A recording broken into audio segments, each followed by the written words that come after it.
ఖమ్మం జిల్లాలో మంత్రి పొంగులేటి శ్రీనివాసరెడ్డి పర్యటించారు. కూసుమంచి, తిరుమలపాలెం మండలాల్లోని పలు గ్రామాల్లో అభివృద్ధి పనులకు ఆయన శంకుస్థాపన చేశారు.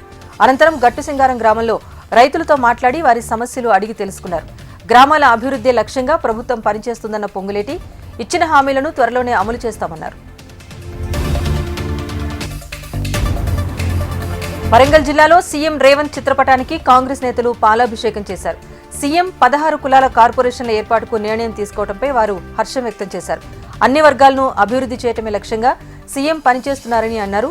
ఈ కార్యక్రమంలో స్థానిక కాంగ్రెస్ నేతలు, కార్యకర్తలు పాల్గొన్నారు. ఆదిలాబాద్ జిల్లా కేంద్రంలోని సర్వే నెంబర్ 72లో నివాసముంటున్న ఆదివాసీలకు ఇళ్ల పట్టాలు ఇవ్వాలని Tudumdebba working president Ganesh demand చేశారు. కాలనీలో మౌలిక వసతులు కల్పించాలని కోరుతూ కలెక్టరేట్ ఎదుట ధర్నా చేపట్టారు. అంతకుముందు కాలనీ నుంచి కలెక్టరేట్ వరకు భారీ ర్యాలీ నిర్వహించారు. సిద్దిపేట జిల్లాలో సాగునీరు లేక పంటలు ఎండిపోతున్నాయని రైతులు ఆవేదన వ్యక్తం చేస్తున్నారు.